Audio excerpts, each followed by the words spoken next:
who are looking, today we're supposed to cover 10.1 and 10.2. And then on Wednesday, we're supposed to cover 11.1 and 11.2. But the quizzes for 11.1 and 11.2 are not up on eClass. And they're not going to make it up on eClass. I just don't have time to make those quizzes. So we're not covering 11.1 and 11.2. What we're going to do on Wednesday is a class project. We're going to finish all those calculations. That's going to involve some confidence intervals and some hypothesis testing and some linear regression. So we're going to be working on that in class on Wednesday. Come to class. I'll be handing out a handout that shows you exactly what I want, the data that I want you to do, and I'll put the due date at the top of that handout that I'm going to be giving you guys on Wednesday. Make sure you have your data analysis turned in on eClass. I'll put a spot up on eClass for you to do that by that due date. The only thing after that we have left to do is the project write-up. And that, if you look on your syllabus, the project write-up is going to be the week after Thanksgiving break. We have 2 class periods that we're going to take up. We will meet for the first class period, and I'll tell you what I'm expecting you to do for your write-up. We'll go over what it should look like, what you need to discuss in it, and then you'll have the next class period to finish that write-up. The write-up is going to be due on December 5. Remember, and this is of utmost importance, no completed project equals an F in this class. It does not matter what your current grade is.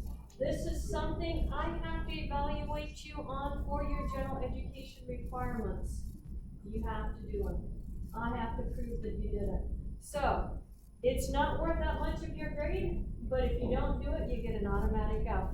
If you don't do it well, you can still get an F on that and still pass the class. But I have to have something to turn into the general education committee to show that we did a class project. That's what we have to evaluate you guys on, specified by the General Education Committee. So, if you have not done the descriptive analysis, or you're wondering why you have a 0 for that in the e-class, go look. There will be notes next to the grade for the descriptive analysis.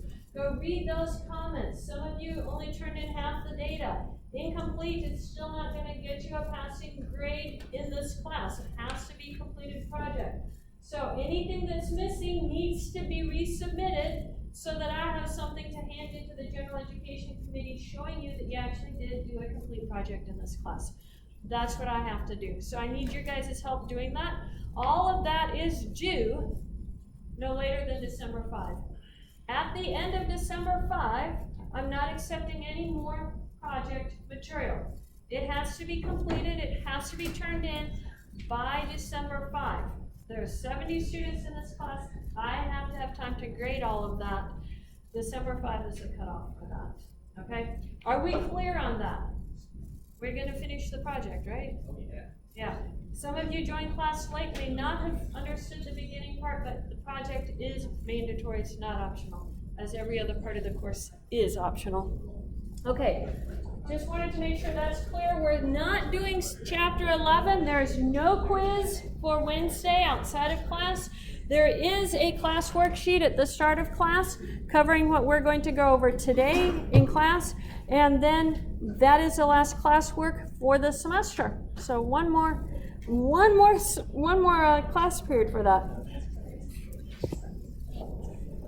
Okay, so what are we talking about in chapter 10? It's chi-square distribution, specifically in section 10.2. Chi-square distribution for a test of homogeneity and a test of independence. That's what we're doing in 10.1. 10.2 is goodness of fit test. Both of these should be on your TI-83, TI-84 calculators. If it is not on your TI-83 or TI-84 calculator, there are links on eClass for you to be able to do this. So we should be able to get this done. The chi-square distribution, the O means observed. The E is what you would expect, our expected value. And so we're measuring the distance the observed value is from what you would expect under your hypothesis that you're assuming. Are you assuming independence, or are you assuming that it's approximately a good fit? So it's based off, that expected value is calculated based off of what you're looking for in your problem. When you square something, you only have positive values. So the chi-square distribution is always positive. What that means is that you will only have a right-tailed test.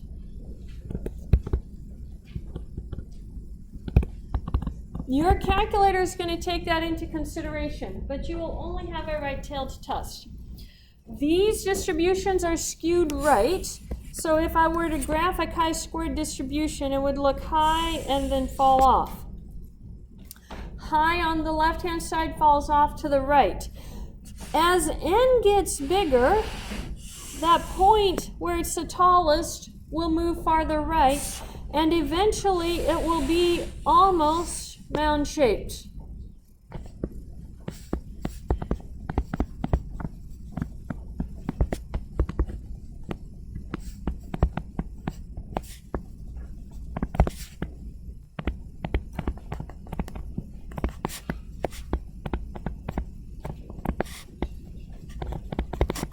As n increases, the chi-square distribution approaches a normal distribution. That is one of your homework questions.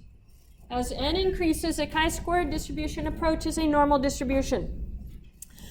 The degrees of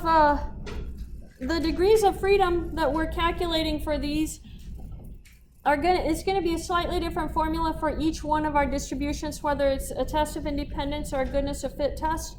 So I'll put those degrees of freedom down as we get to them. They're also going to be somewhat different than what your calculator may give you. There's different ways of calculating the degrees of freedom. So let's look at a motivation for our test of independence. We are looking for independence to begin with. Suppose Innovative Machines took a random sample of 200 beginning typing students and randomly assigned them to learn to type on one of 3 keyboards. The learning times for this sample are shown in the contingency table below. The information that you're looking for in the contingency table is just this information right here, the middle part of it.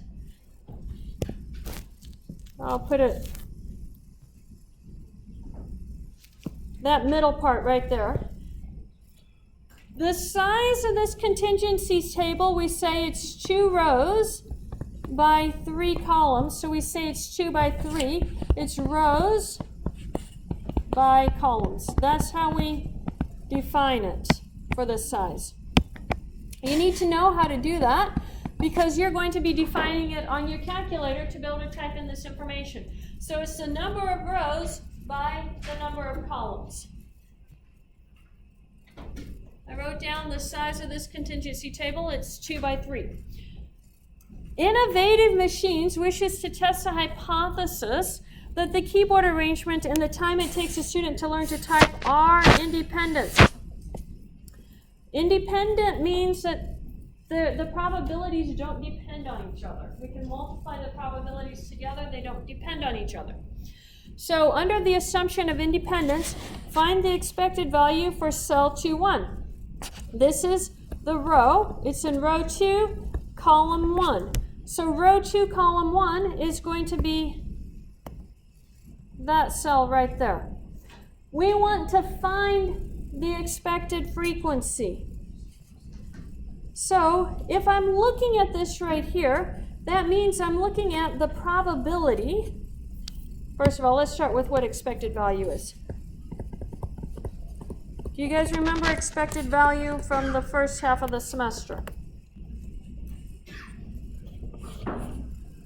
Yeah, it's the mean. It's the mean of your distribution. Well, I'm looking for the mean of just a particular cell, and so we calculate it for the probability of that cell times the number of trials that went into it. So in this case, I'm looking for the probability that to be in this cell means you're in the column of 21 to 40. And I'm in the row of B. It's assuming independent, so I'm not doing a given that. Because if it's independent, then it doesn't matter whether it's given that. You just multiply your two probabilities together. That's where independence is coming from. And then it's going to be times the number of trials. Now, what is the probability of being in my column of 21 to 40 hours? How many total do we have in that column? Yeah, we have 55. And then there's a total of 200. Multiply that. How many do we have in the B row? 120. And then the number of trials there were 200. So this 200 is going to cancel with that 200, and I get 55 times 120 over 200. In other words, it's the row total times the column total divided by the large total. That's how you calculate your expected value. Now, the good news is your calculators are going to do that for you. But you needed to see that to understand that that's where we're using our hypothesis of independence. I assume it's independent, which just lets me use the totals to calculate those probabilities. Okay, this part you don't have to write down. This part I handed out to you guys. So chi-squared test of independence is always a right-tailed test. Your null hypothesis is always going to be the first part and the second part are independent. Fill in the blanks, but it's always are independent at the end. They both are independent. You have to tell me the story part that goes with each of those. Don't just fill it in. The first part and the second part of the problem are independent. No. Whatever the story part has to go in there. The alternate hypothesis is going to be the same values that you filled in your null hypothesis. That also goes in your alternate hypothesis. And then in your calculator, we have to put the data into a matrix to be able to calculate this. So let's go to the calculator. And you have your information right here to find the test statistic. So let's find the matrix key on the calculator. It's the X inverse key. You can see the big X inverse key. It's like 2 rows up from the numbers on the far left-hand side. You need the second. It turned red for you. See, that's our matrix key. You do second and hit that key, and you get your matrix key. Notice on the matrix that it has 3 options across the top. The names, the math for matrices, and then edit. We are never going to change the names. So don't mess up your matrices and rename them here. We're never changing them. Leave the names the same. We aren't messing around with the math of it either. We always go straight over to edit. So if you were to edit this matrix, go over to edit, and I always edit the first one and the second one gets edited on its own then. For the first one here, you have to tell it how many rows and how many columns it has. So for the example that we're going to do in a minute, it's going to be 3 rows and 3 columns. So let's go ahead and do that 3 by 3. So you do 3 for the rows, and then hit enter, and then do 3 for the columns, hit enter, and it will pop up the matrix for you. Now you just fill in the data that you need. These are the observed values. We're going to fill in those observed values in there. Okay? Does everybody know how to get to their matrices now? You couldn't get there?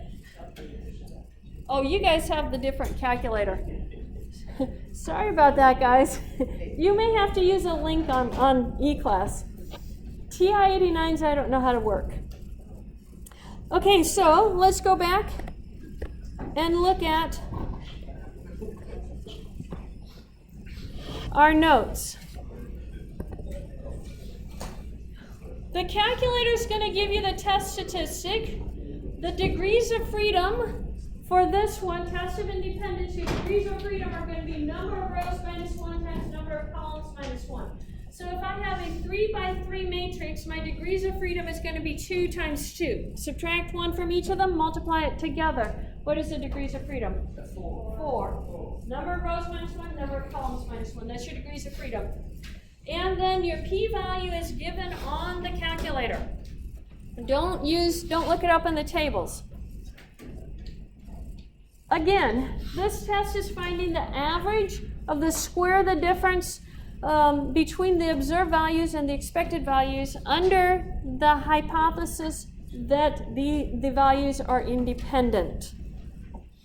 What we need to know for requirements is that the sample size is large enough so that each cell has an expected value greater than or equal to 5.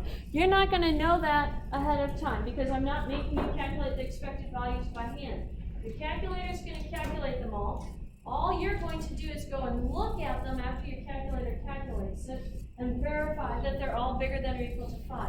If one of them is smaller than 5, you can't use this method.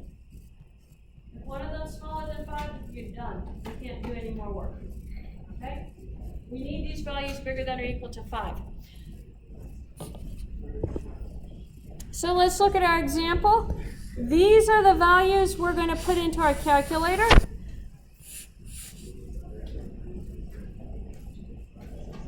They are up here. Go ahead and type them in before I make the screen go away. I'm going to type them into my calculator right here so that I can translate them. Have something to see with.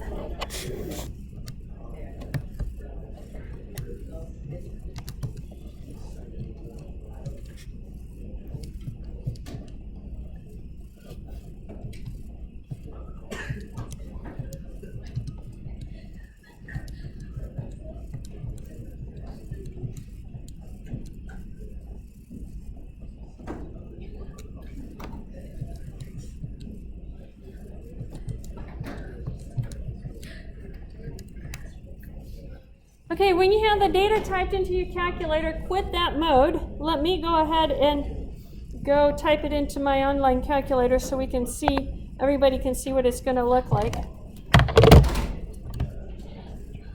You can see it in a minute. I know I made it go away. So we have 25. Oh, I got 255. 25, 30, and then 25. 30, 71, and 19, then 35, 49, and 16. So I got 166.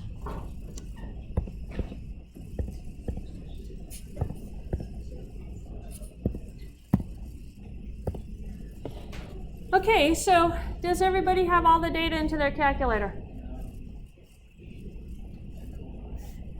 Are you doing it online? You can go to eClass, click on the link, and do it online. You have your computer here.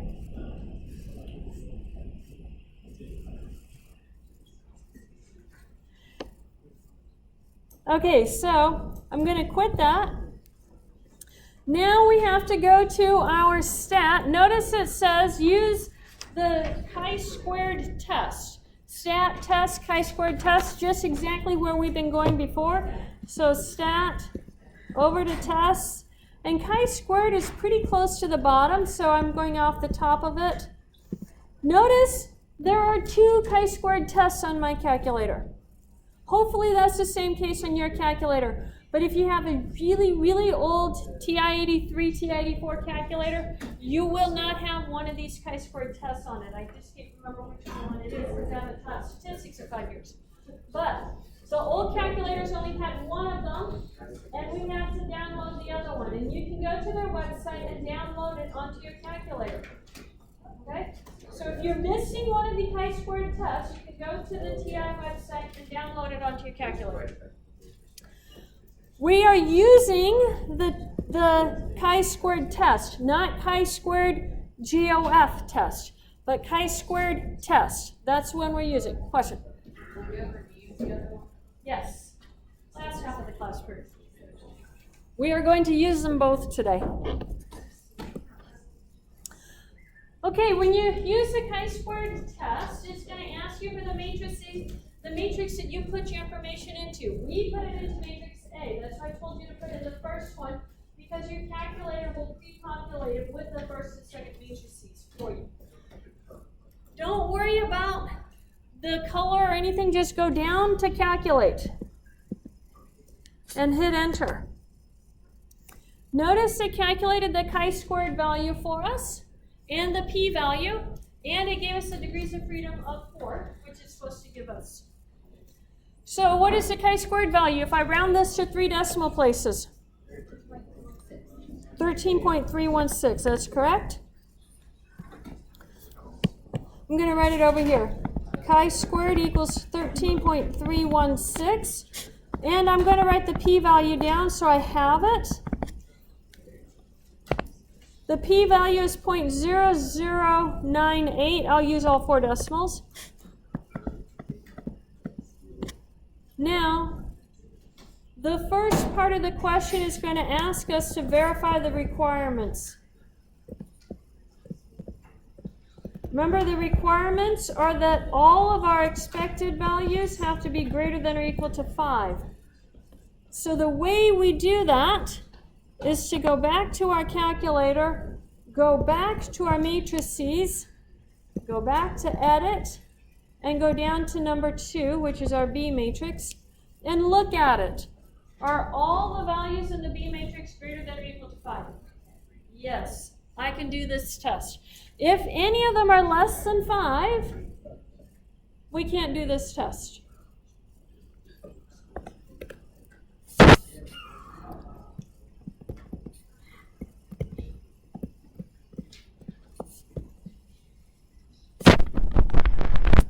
Okay, and then the next step is going to be state the null hypothesis. This is our typing experiment, except we now have keyboard A, keyboard B, and the standard keyboard. It says test the hypothesis that the letter arrangement on a keyboard and time it takes to learn to type at 20 words per minute are independent. That is the null hypothesis. That's what we're going to type. That's what we're going to write. The letter arrangement.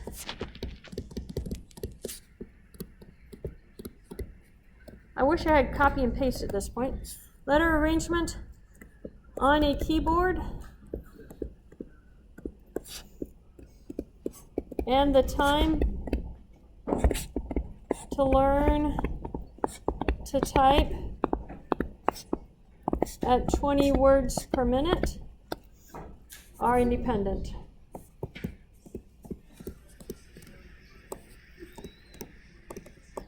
Okay, according to the sheet, what is our alternate hypothesis? Yeah, not independent.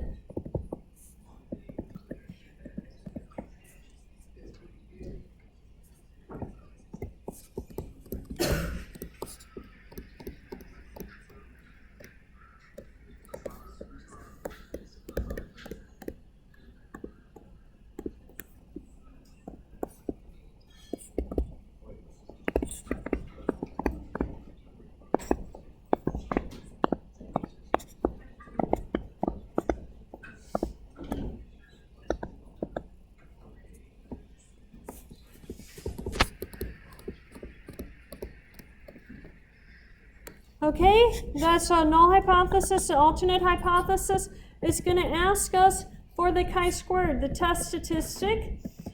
That is going to be the 13.316 that our calculator gave us.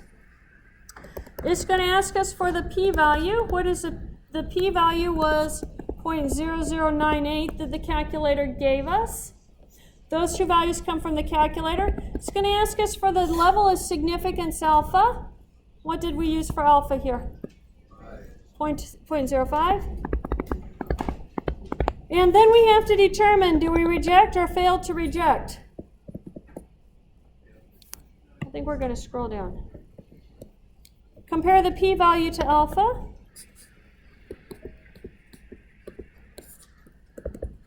Which one's bigger? Alpha. P-value is smaller than alpha, so what do we do? Reject or fail to reject?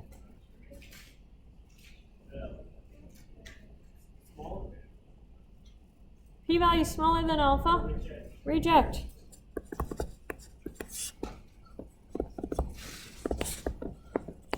Yeah, if it's bigger than alpha, it's fail to reject.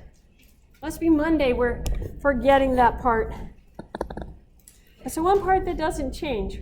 That's the first part that we forget is when to reject and fail to reject. It's the strangest thing. Everybody does it. I don't know why. About halfway through, you get them confused. I guess we're halfway through. Okay, so what is our conclusions?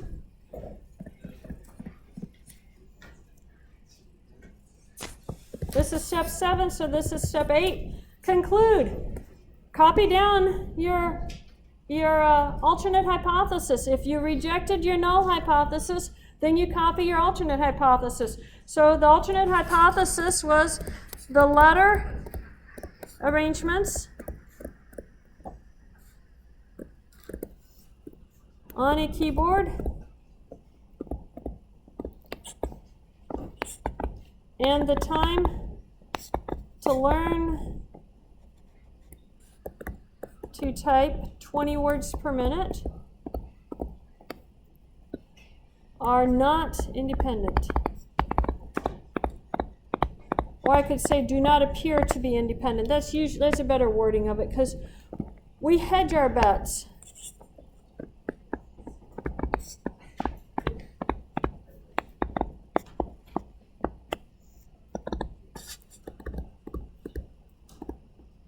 And this is at the 5% level of significance.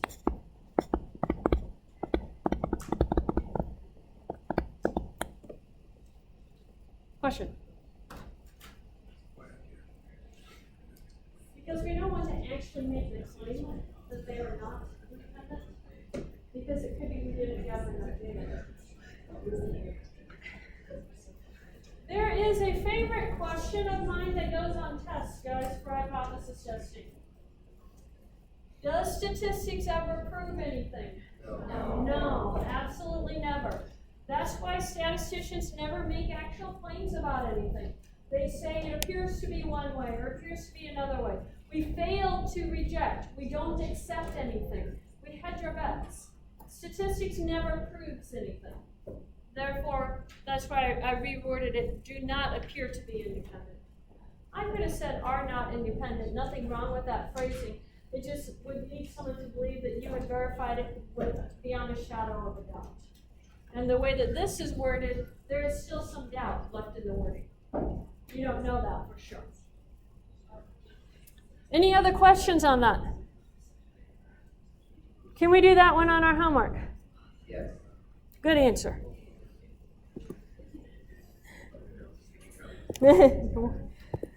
Okay, we're going to skip that one for time. Test of homogeneity. We'll get another checkpoint in a minute. Test of homogeneity. There's no difference between this and a test of independence. Homogeneity means the same.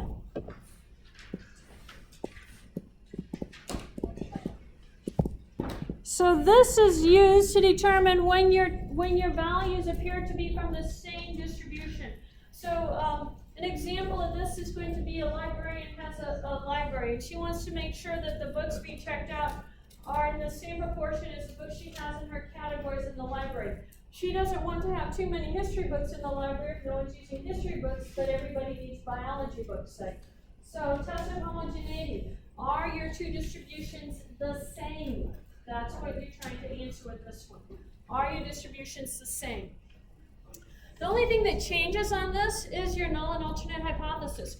Rather than saying one value and another value are independent or are dependent, all we're going to say is that the first and the second are the same. The first distribution and the second distribution are the same.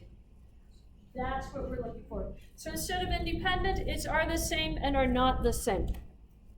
The requirements are approximately the same. That means that your data values need to be very similar in number. Now, on your homework, they are going to make you do bar charts for this. We have done histograms as a form of bar charts at the beginning, so this shouldn't be too strange for you, but I'm not actually going to go through the process of drawing the bar chart. They give you the bar charts, you just have to choose the right one for the set of data, which is not hard to do. If you get it wrong, guess again, there's only 4 of them to choose from. But you're just trying to verify that your data is about the same for both sets of data, for the data and for the distribution. Everything else is done exactly the same as the test for independence. So here's an example. Pets. Who can resist a cute kitten or a puppy? Tim is doing a research project involving pet preferences among students at his college. He took random samples of 300 female and 250 male students. Each sample member responded to the survey question, if you could own only one pet, what kind would you choose? The possible responses are dog, cat, other pet, or no pet. The results of the study are given here. Does the same proportion of males as females prefer each type of pet? Use a 1% level of significance to test your claim. So, we have to put our information into our calculator here. Let me go ahead and write our null hypothesis. What's our null hypothesis for this? Males and females prefer the same pets in the same proportions. Okay? Or however you want to word it. It's kind of wordy.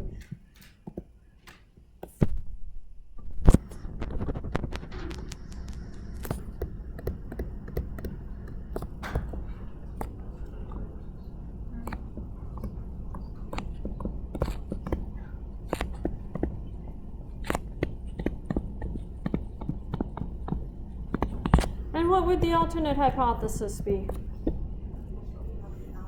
Not in the same proportion.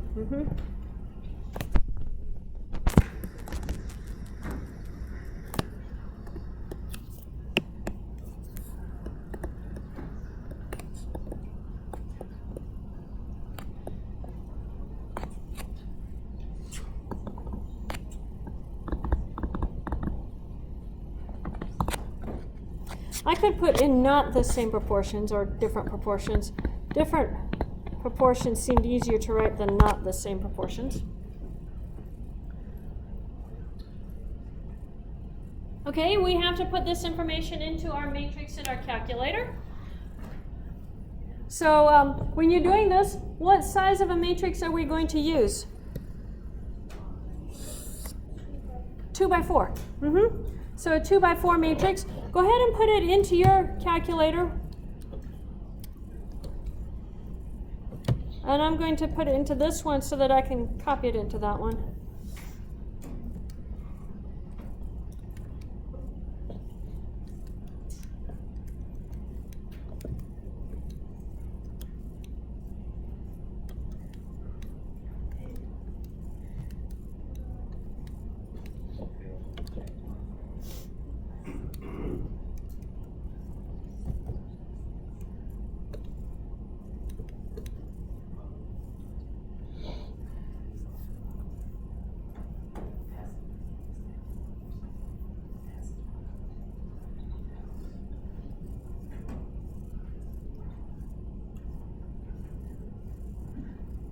Okay, do we have it all entered in our calculators? And let me go to my calculator on screen so we can look at that.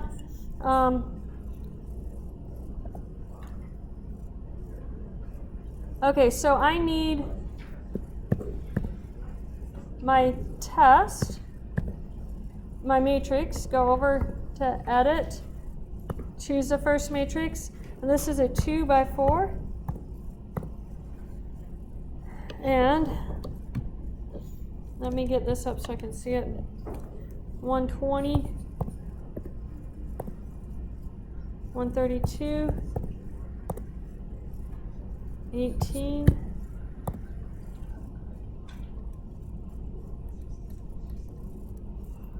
30, 135, 70, 20, 25. Yeah. Oh, I sure did.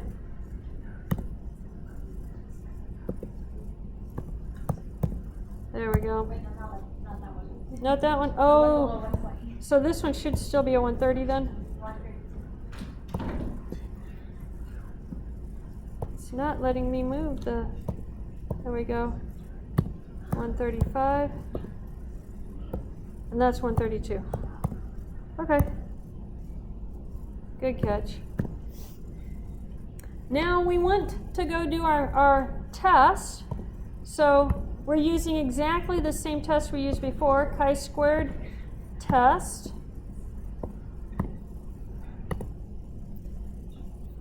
Just go down and go to calculate. So what do we get for our chi-squared value? Yeah, 16.059. I'm going to write it right here.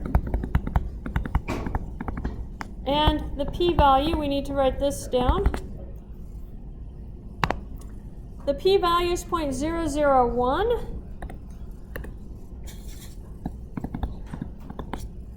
So now we have to verify our requirements, check the requirements. How do we check the requirements? How did we do it last time? Well, I don't have to go back to the expected values. I misled you with the question. I just have to verify that these are approximately similar. If I'm looking at these 120 and 135, those are basically pretty big, but the cat, 132 and 170, and 70, those ones are a little bit farther off. The 18 and 20 are pretty close, and the 30 and 25 are pretty close. So they are relatively the same except for one column on these. According to the way these tests are set up, you can have the more columns you have, the more you can have that they're farther off. One of them far off from each other is not going to kill you on the test. You just want the majority of the columns to be relatively the same. So if you look at this, the majority of the columns are fairly close to each other. It's just one column that's a ways off from each other. That's not going to kill us. They're relatively the same. So the data columns are fairly similar. And then we need our chi-squared value. Chi-squared was 16.059, and the p-value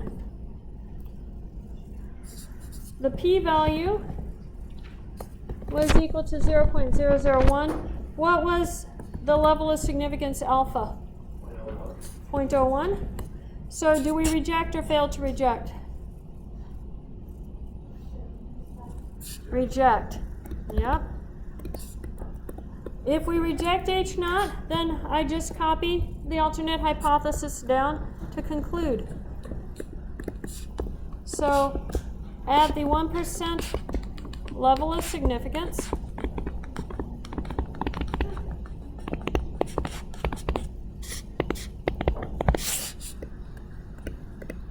it appears that males and females like pets in different proportions.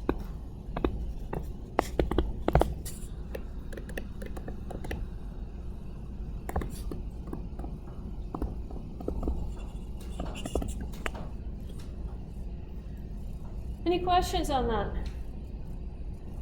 That's section 10.1. The same test, two different types of problems. Homogeneity, are they the same? Independence, are the data samples independent from each other? Let's go to section 10.2.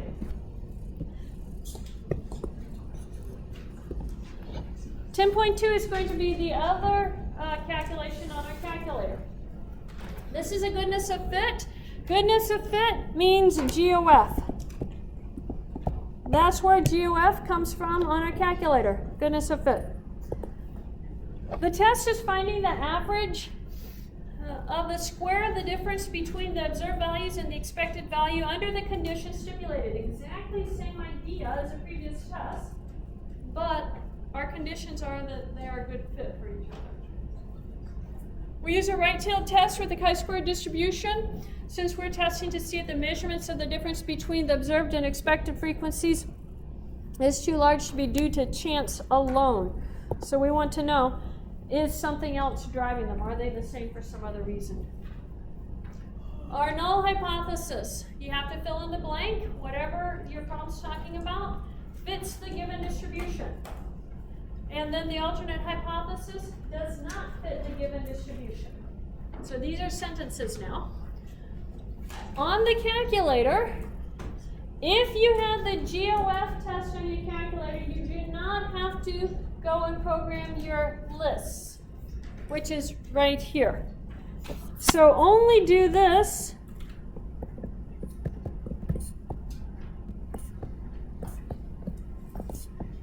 if you don't have chi-squared GOF. If you don't have chi-squared GOF, you have to do that test.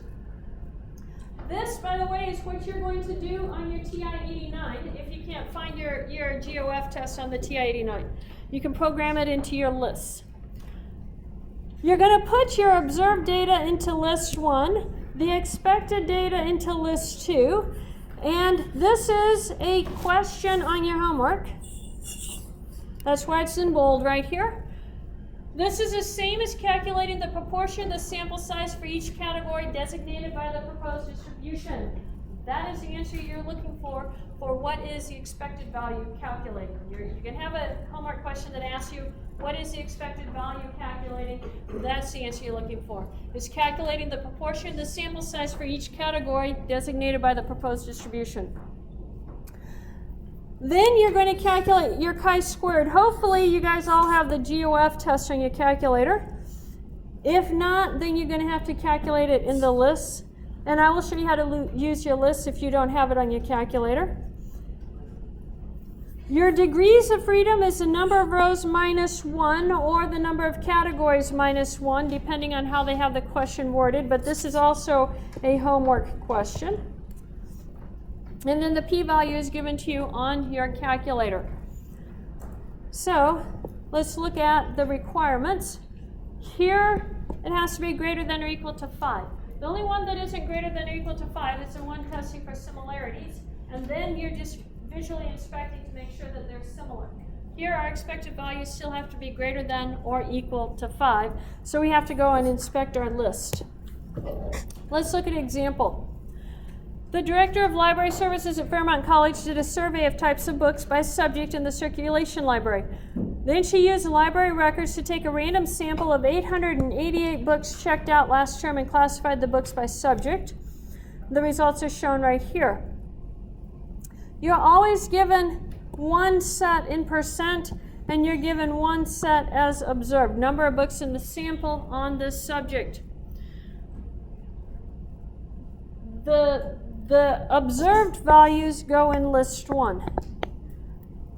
This value, if you're using the online calculator, you will put these in as decimal values in list 2. If you're using this calculator, you have to also multiply it by 888. So let me show you. I'm going to write these down really quick so I have them.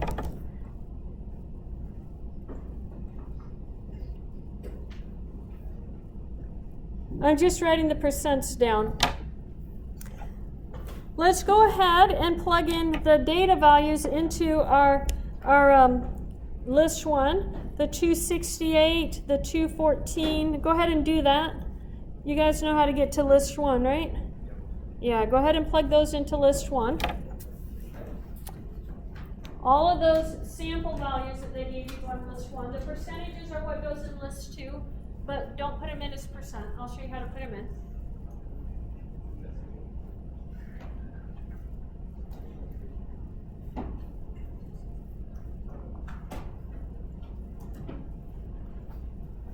Okay, do we have these values in our calculator? Question. So, yeah, we multiply by 268. I didn't hear that. What? You say we multiply the percentage by 268. By the number of books that were sampled, 888. Okay. Yeah. That's what you're gonna put in your L2.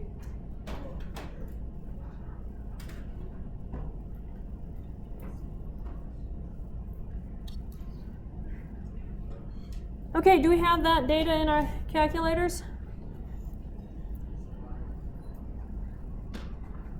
So, let me go to my calculator then, and I will put it in my calculator.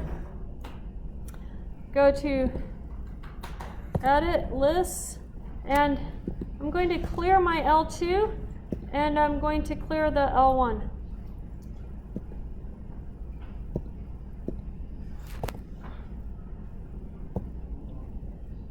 Now, let me go ahead and put these numbers in, 268, 214, 215, 115, and 76. That goes in L1, those are the observed values. And in L2, we're going to put those percents. The first one was 32%, so we do 0.32 times the sample size was 888. So that's what I have to put in there for the first one. The next percent was 25, so 0.25 times, how about not so many times, 888. Our next percentage was 20, and then times 888, and then 0.15 times 888, and then 0.08.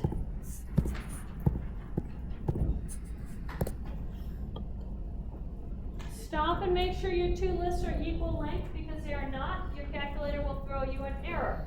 And so if it's giving you an error, it's probably because those aren't the same length. Now on a quick inspection here, is everything in my list 2 greater than or equal to 5? Yeah. So my values over there are going to be good. Now, what we have to do is quit the list. And I'm going to go to my stat tests, and now we're using that GOF test. Chi-squared GOF test. That's the one we're going to use. It wants to know the observed, that's in L1. The expected are going to be in L2. It wants the degrees of freedom. The degrees of freedom is the number of values you entered in one list minus 1. So how many values did we enter in the list? We had 5 values in one list, 5 values in list 1. So what is 1 less than 5? 4. That's what you're going to tell this. You have to tell it the degrees of freedom. So the degrees of freedom is 4. Then we go down and hit calculate. Chi-squared is 11.916, and the p-value is 0.0179. We'll go with 0.018. So I'm going to write chi-squared was 11 point something. I forget what. Not that. 11.916. And then the p-value is 0.018. So now let's go ahead. We have all the information. I can put this on full screen again. And let's go ahead and solve this. What is the null hypothesis? According to our sheet, it's the something fits the given distribution. So in our problem, what would be the something that this problem is talking about? The sample of checked out books.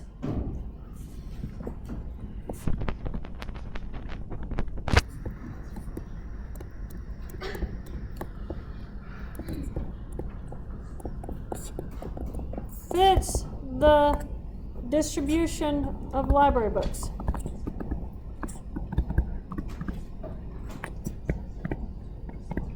So what would be the alternate hypothesis? Yeah, the sample of checked out books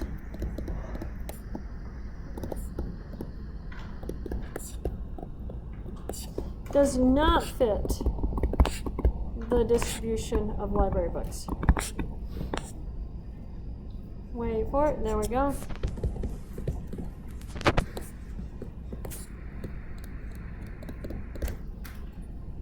Did we fit the requirements? Yeah, everything was greater than or equal to 5 in list 2. And then the chi-squared value is what they're going to ask for next. That was 11.916. What was the p-value? 0.018. And what was alpha? 5%. So, reject or fail to reject? Reject. All my examples today have been reject. Go figure. So what is our conclusion then? Yes, the alternate hypothesis. That's what we're going to conclude. At the 5% level of significance,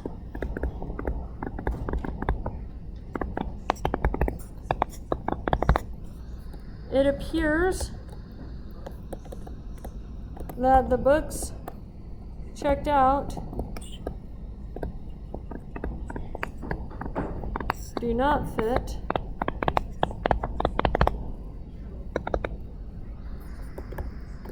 the distribution of books in the library.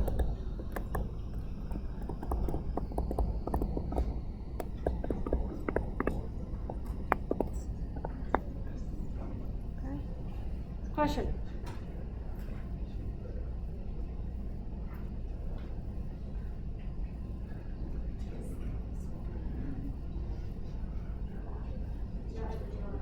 Okay, for those of you, it's easier to go through the online one. If you go to the online, show you the details of the online, and it's easier to type in this online and just How many of you do not have the GOF test on your calculator? Raise your hands.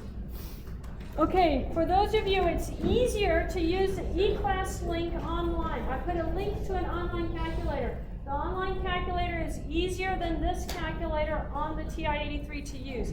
You literally put the observed values in list 1. In list 2, you put the percentages as decimal values. You don't multiply by anything. You scroll down to the bottom of the page, you hit calculate, and it calculates it all for you.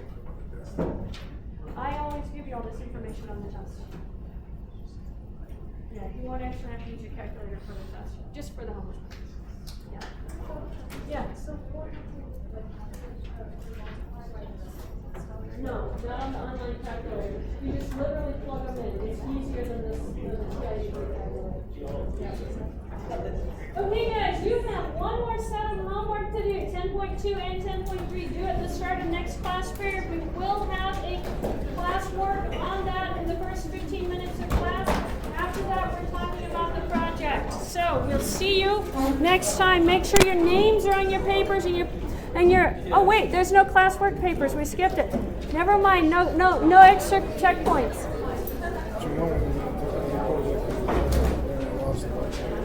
You lost it all? I didn't lost the part. Oh, okay, yeah. Come by my office and look at it. We can do that.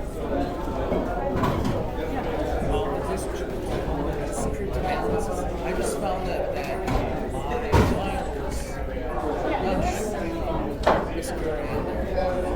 Yeah, so get them to me. If you have them, print them off to a PDF file and then send that, try and upload that on eClass. If it doesn't accept it, send me a note because I can turn it back on for you. Okay? Yeah, I was pretty sure instead of typing 100, they did.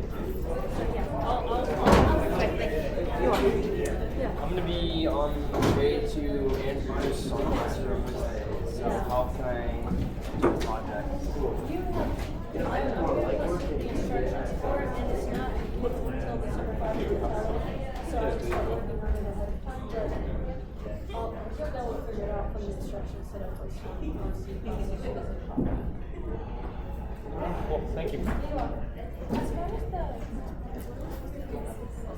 the descriptive analysis, so the mean, was for plots, and yeah, what we did the first time. After that, nothing after that is really bad. So the problem is that about a third of the people haven't finished that first part. Yeah, I came to the office that day and we finished it, yeah. Okay, so I've got still some people to get through that part yet.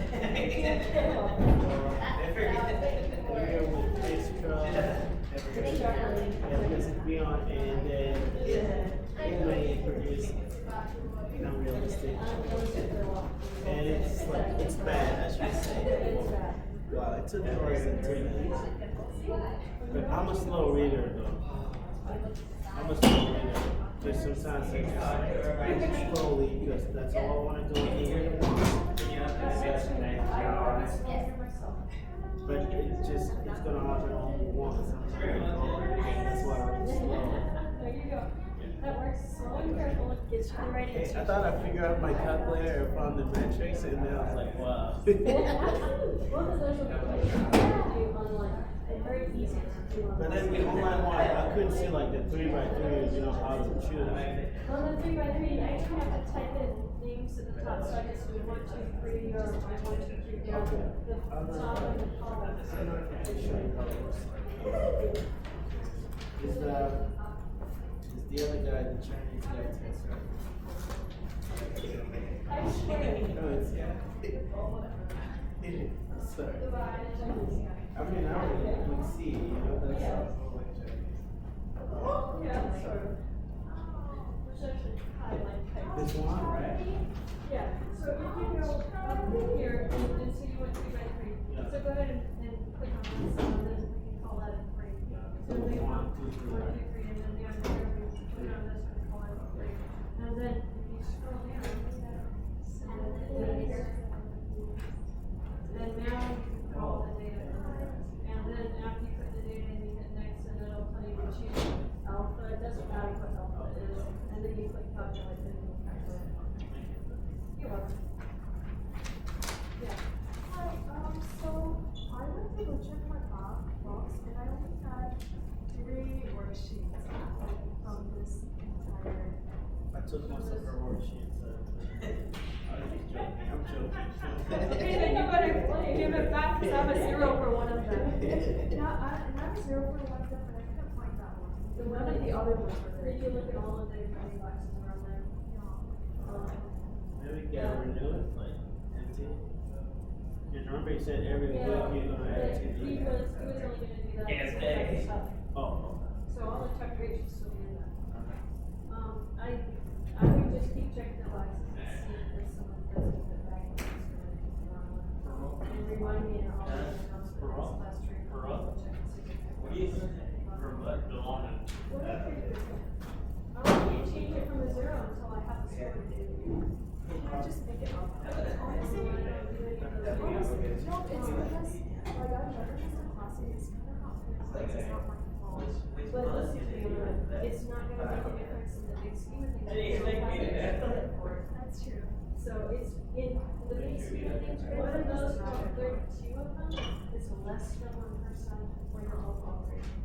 You've got such a good grade, it's not gonna matter. Okay, so. But honestly, you don't have to worry about it, yeah. Just keep looking for it, because if you do find it, you can change it, but in the big scheme of things, it isn't gonna make a difference.